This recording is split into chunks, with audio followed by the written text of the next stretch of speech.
नमस्कार विद्यार्थी मित्रांनो, आज आपण एका अतिशय महत्त्वपूर्ण विषयावर बोलणार आहे.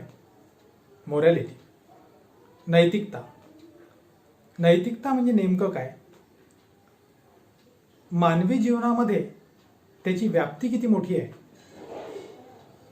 आपल्यामध्ये असलेली नैतिकता एनरिच कशी करायची, आपल्यामध्ये इन्कल्केट कशी करायची, हे आज आपण बघणार आहोत.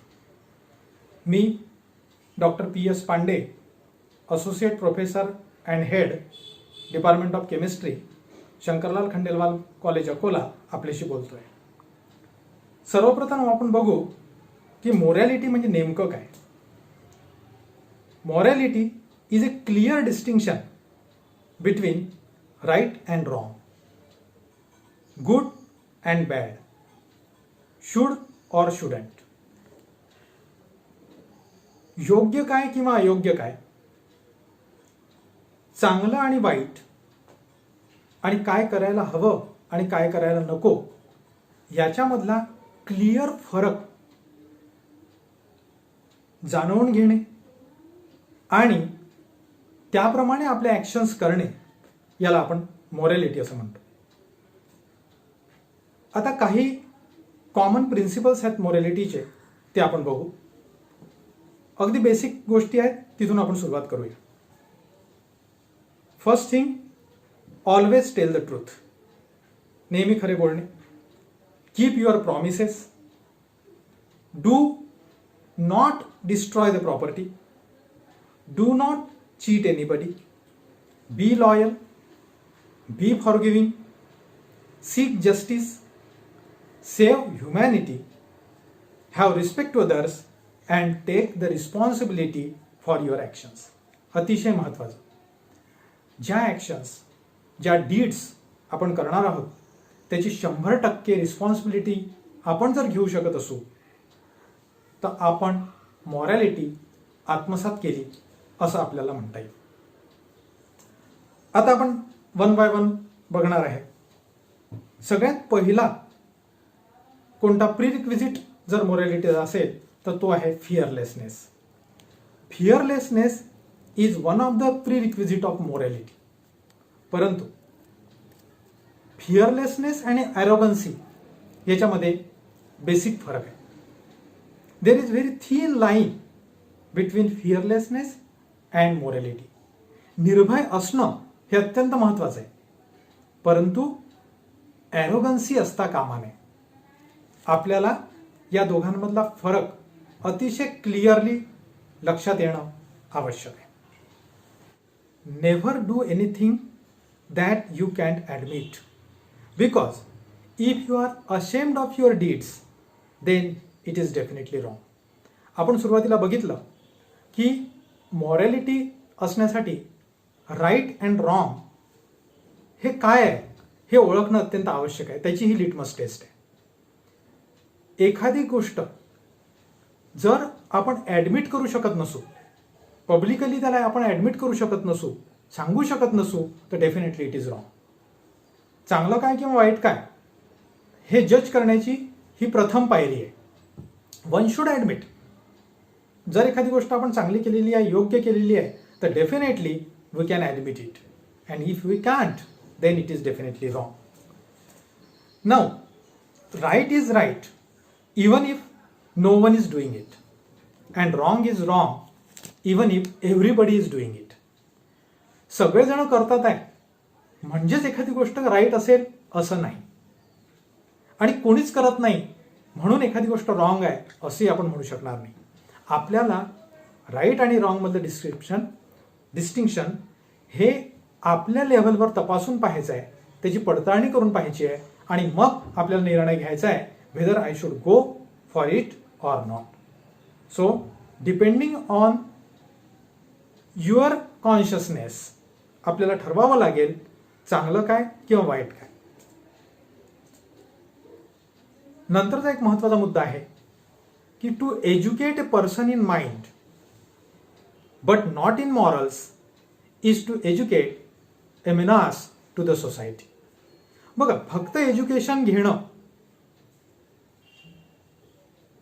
हे तितकंसं उपयुक्त राहणार नाही जर ते विदाऊट मॉरॅलिटी असेल तर.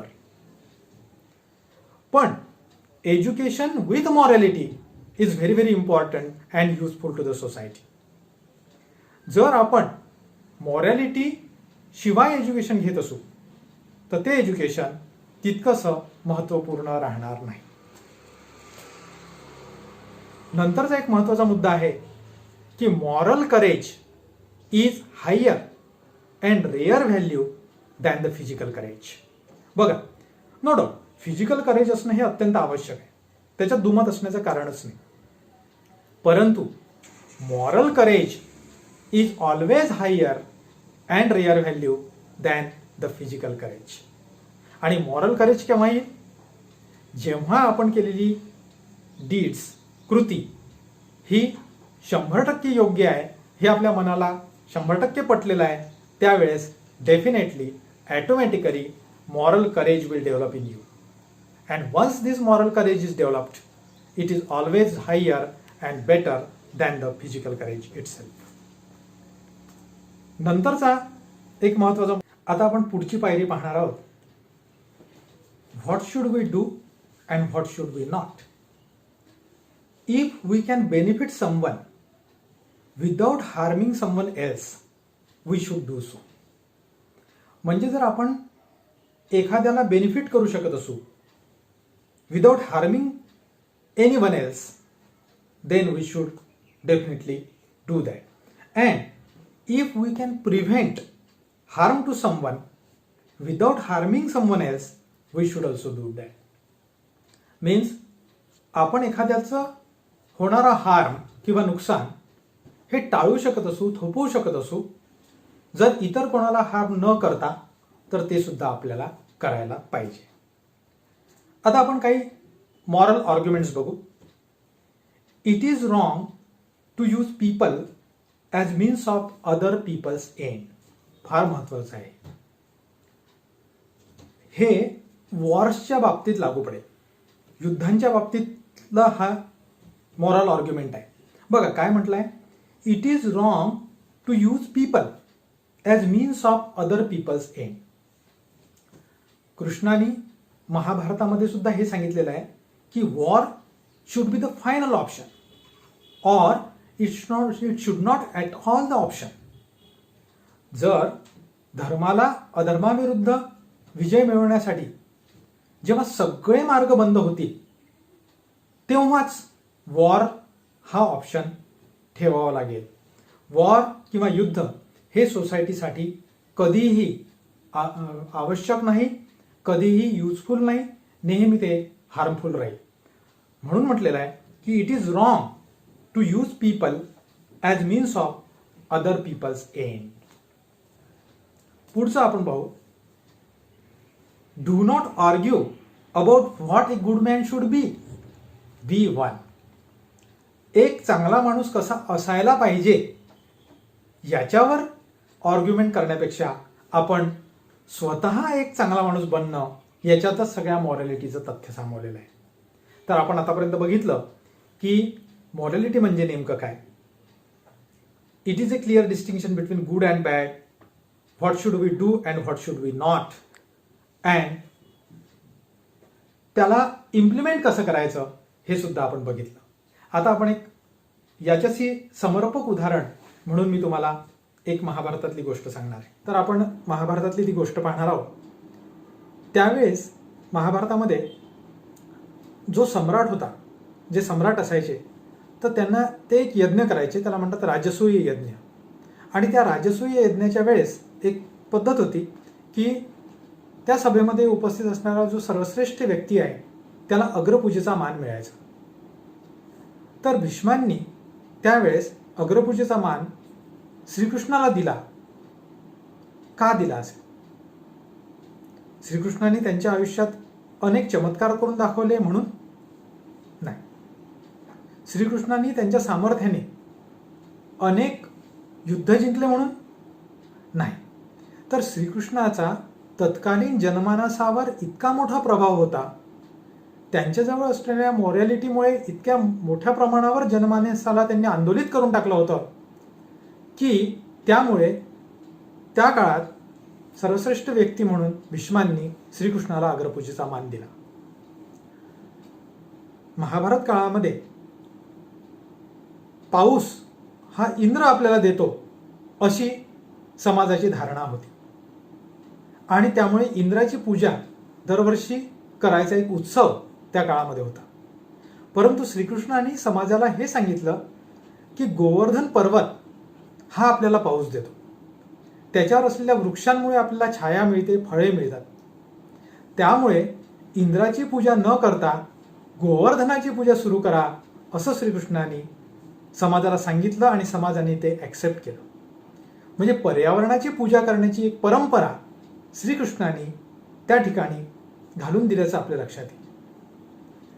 कारण श्रीकृष्णाचा जनमानसावर एवढा प्रभाव का असावा याचं जर आपण नीट वाचन केलं तर आपल्याला असं लक्षात येईल की श्रीकृष्णाने त्यांच्या आयुष्यामध्ये ज्या ज्या घटना केल्या, गोष्टी केल्या, डीड्स केल्या, त्या 100% रिस्पॉन्सिबिलिटी स्वतःकडे घेण्याची त्यांची क्षमता ही वादातीत होती. मॉरॅलिटीचा अत्युच्च आदर्श त्यांनी त्यांच्या जीवनचरित्रामधून त्या काळाच्या जनमानसामध्ये घालून दिलेला होता. अनेक गोष्टी आपल्याला पाहायला मिळतील, त्यापैकी मी तुम्हाला ही एक छोटीशी समर्पक होती म्हणून एक गोष्ट सांगितली. तर आता आपल्याला आपल्या जीवनात काय करायचं आहे, आपण कुठलं लक्ष ठेवायचं, तर ज्या गोष्टी आपण आपल्या या पॉवर पॉईंटमध्ये बघितल्या त्याच्यामध्ये आपल्याला असं लक्षात येईल की बेसिक गोष्टी आहे, साध्या साध्या गोष्टींपासून आपण सुरुवात करू शकतो आणि हाय मोरल व्हॅल्यूज, हाय मॉरॅलिटी आपण आपल्यामध्ये आत्मसात करू शकतो. आणि एकदा का ती आपण आत्मसात केली तर डेफिनेटली ॲटोमॅटिकली मोरल करेज आपल्यामध्ये डेव्हलप होईल. आणि एकदा का हे मोरल करेज आपल्यामध्ये डेव्हलप झालं की तो जो कॉन्फिडन्स आपल्यामध्ये येईल त्याची छाप ही आपल्या डे टू डे वर्किंगमध्ये पडेल आणि यशस्वीतेचं शिखर गाठण्यासाठी आपल्याला निश्चितच उपयुक्तता होईल. तर इथे मी आपली रजा घेतो. आपण सगळ्यांनी शांतपणे ऐकून घेतलं. धन्यवाद.